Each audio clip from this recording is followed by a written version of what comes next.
sir. For real. He took care of the army. He took care of Kahlan while he had his suspicions. Then he, delegated to everybody that needed delegating and doubled back to Kahlan and saved her fucking life.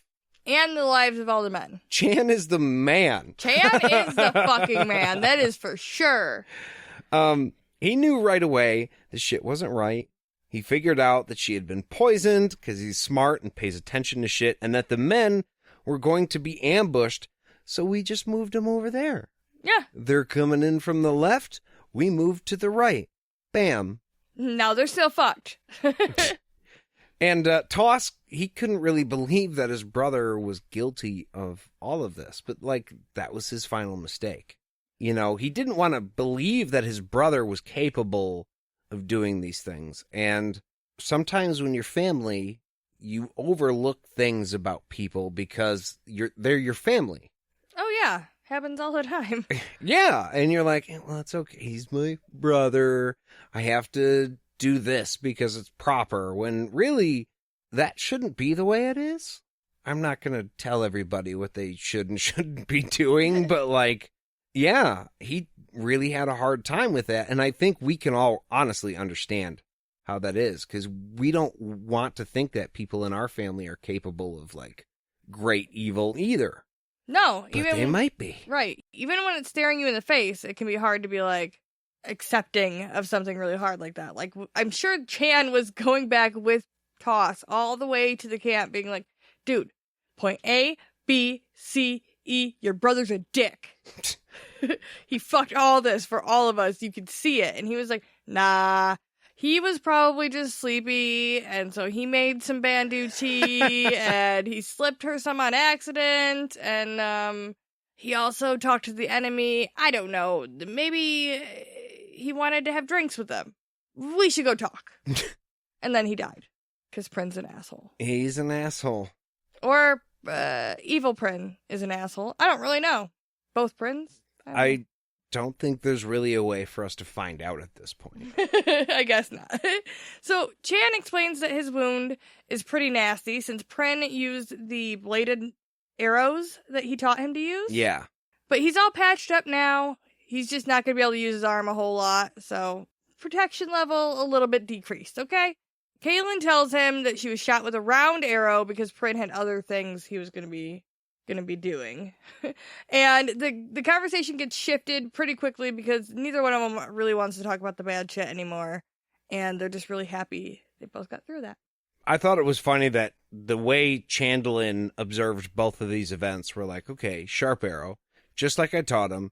Round arrow, not like I taught him. Yeah. And that was a very conscious choice made by Prin because obviously he wanted to be able to pull the arrow out. Yeah. Ugh. Ugh, yeah. But I thought that was interesting. Chan caught on to that, not for the reason that we all did, but for the reason that, hey, that guy knows better. What the fuck is weird there? Chan is fucking Sherlock Holmes, okay? Yeah, he really is. For real. Fuck, I hope he has a pipe.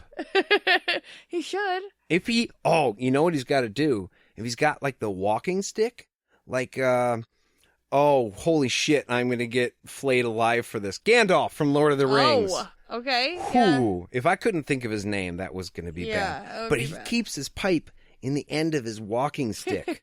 Chan could totally pull that off. Yeah, no, he totally could. But I don't think, maybe he could put it in the end of one of his, knives. Oh, there you go. I feel like he's more of a just weapon person. So it's always just right there at hand. Yeah. You know what I would like to do? I'd like to figure out a way that I could keep some sort of bag or extra belt loop on my pants so that I could just carry my beer around. Oh, I would totally get down with that if it was socially acceptable. Yeah, I had this prototype, but apparently you're not supposed to have beer at work. I don't know. It was a whole thing. But luckily, I have a beer right now.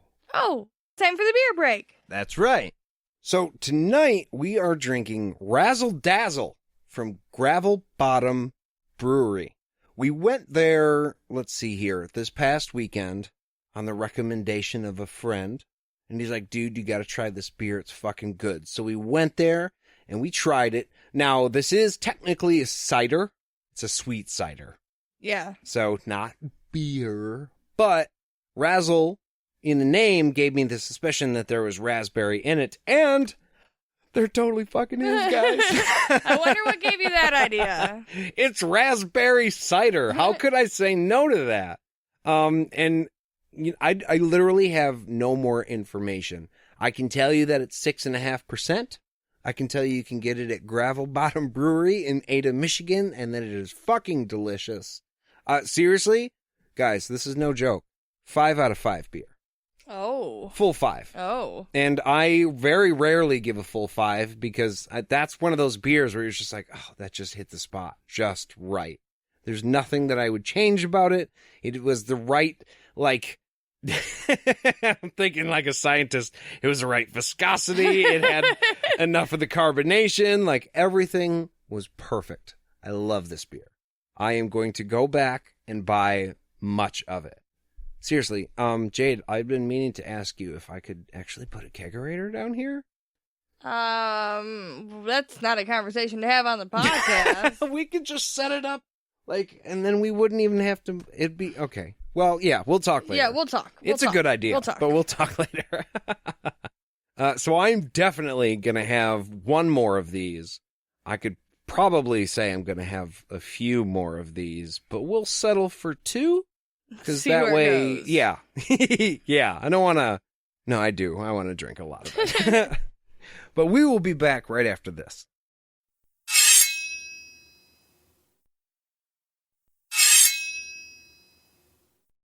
And we're back. So, Kahlan asked why the body of Prin was still laying on the floor, and Chan tells her it's because the bone knife still stuck in him. They're just like they covered him up, and he's just laying there. Real weird to wake up to. Yeah, I imagine. Yeah. Since she took a life with the knife and the spirit are bound to her, which I think is kind of a fanciful way of Chan saying, you killed him, you gotta take care of it. That's your shit now. Yeah, I killed, like, all the people outside here to protect you, and I'll clean that up. But this one's on you. Well, Kahlan knows she can't reject the knife. She doesn't want to insult Chan or the spirit who she thinks may well have saved her life because she doesn't fucking remember doing that shit. So it may have been some weird spirit thing. She pulls it from the body, cleans it off, and then kisses it and thanks it for saving her. Rona. Well, I mean, I feel like there's more to worry about too with blood. It's like bloodborne disease. No, yeah, shit, yeah. No, that's absolutely true. Chan is impressed that she knew what to do without him telling her, and he's like, you're a good fucking mud person, you know that? Possible note for later, I don't remember this knife ever coming back up. I'm sure maybe it does, but I don't remember it, so I'm gonna, like, put that on my board. I'm just gonna pin it? Yeah. Pin it for later? Yeah, because I like the bone knife. Yeah, the bone knife is fucking cool, and this is something that I don't know that I missed it. I just didn't really realize it until you said what you just said. It could very well have been that the knife moved itself, or like, I don't know, called her. It was a thing that, yeah, like guided it. She didn't remember doing it because she didn't do it. Yeah, it was a spirit, Nate. It happened. Yeah, and that thought just hit me, and I was like, oh, holy fuck, that's so much cooler. It's Chan's grandpa. Yeah. That's whose arm bone it is. Yeah, no, I know that. He's like, fuck you can't rape her. She has a bone knife. So stab him once. So they have to get to Aiden, and Chan tells Kahlan that he seemed to have forgotten what they were supposed to be doing when they got there, and he got swept up in all of it. And it's a little bit of a quandary, I suppose, not surprisingly, because they're in the middle of 2 very important tasks that she has to decide between, and she has been this whole time. The Aiden drill and the Wolf Army thing. So Chan and Kahlan both blame the tear in the veil for making them want to kill, but this only took like a day or so, and like the original plan was only to stay there for a day or so, so I'm a little bit confused because the facts that have been given to us over the last couple days seemed to point to them having to stay here and do what they did. And I don't know. Now they're like, no, we shouldn't have done that. We got too wrapped up. But you had to be wrapped up. You had to, or you would have died. Yeah, I mean, once they were in it, it was definitely do or die. But I definitely think something happened to them that honestly has been happening to a lot of people lately. And we won't go into it, but whenever there are two sides, people start giving in to the fact that I don't like the other people, so I'm going to be vicious. Yeah. And it's easy to do. It's easy to get caught up in all of it because a lot of it is emotional. Like for these two, life and death situation. But really, for them, they know that their true mission lies elsewhere. And like, same. If you just want good for people, then maybe don't be a piece of shit to people. Or don't get wrapped up in the minutia. Right, yeah. And I mean, it can really drag you down and make you lose your mind and make you attack people. You know, and for them, they had to attack people, but then they have to break away from that and they have to go do what they need to do, not just what right now feels like they should do. Right. So all of the men have been kept out of her quarters all night by Chan. And honestly, I wouldn't fight him. No, I'm not going to fuck with that. He tells her that he was really fucking worried about her. Like, seriously, she could have died. Especially once he realized that Prin had been poisoning her for a long time. And this next moment is really cool because he tells her, hey, I'm glad you're alive, dude. And I realize that I have to keep you alive, otherwise I'll be excommunicated from my village. But that's not the reason that I'm glad you're alive. And look, me personally, I have given Chan shit about this every single opportunity I've gotten because it's definitely been overhanging their relationship. Like, yeah, you were looking out for me, but it's because you really want to save your own ass. And now we have transcended the bullshit, my friend. They're friends. He's like, no, dude, I just don't want you to fucking die. Get all sappy on me. Whatever, man. They're on a whole other level now. Yeah.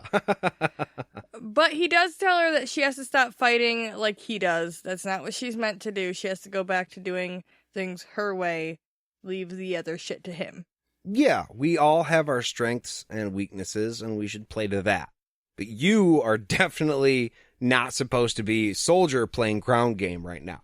No. You got like big picture stuff going on. So you can stay up in the tower. Not necessarily the tower, but you know what I'm saying. Yeah. You're supposed to have guards, Kahlan. Yeah, at least that. Fuck. Let us play the checkers. You play the chess. Right.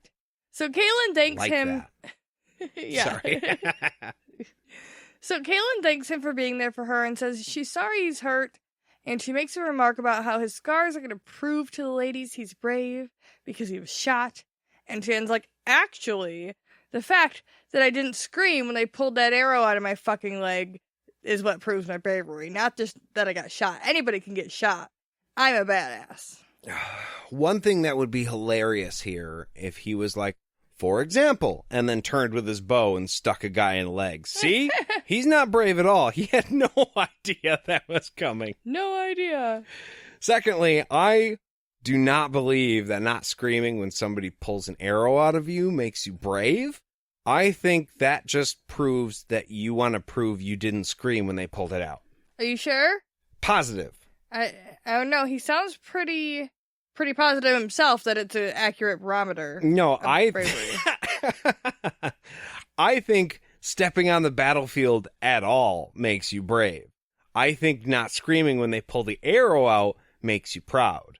Which, okay, it's not necessarily something that you shouldn't be proud. Like, hey, I didn't scream when they pulled the shit out. Okay, but that doesn't make you brave. Yeah, I mean, I moan all the time when I'm in pain. I make lots of noise. Yeah, and that saying. Doesn't make you any less brave. You're still injured. Yeah. So what if you just stubbed your toe? It's the same difference, really. Arrow, toe stub. It just makes you more human. Whenever I see somebody else in pain and you hear the noise and you're just like, oh. Yeah, some of the videos online can get bad where you're like, oh man, that must have hurt. And then they don't cut away.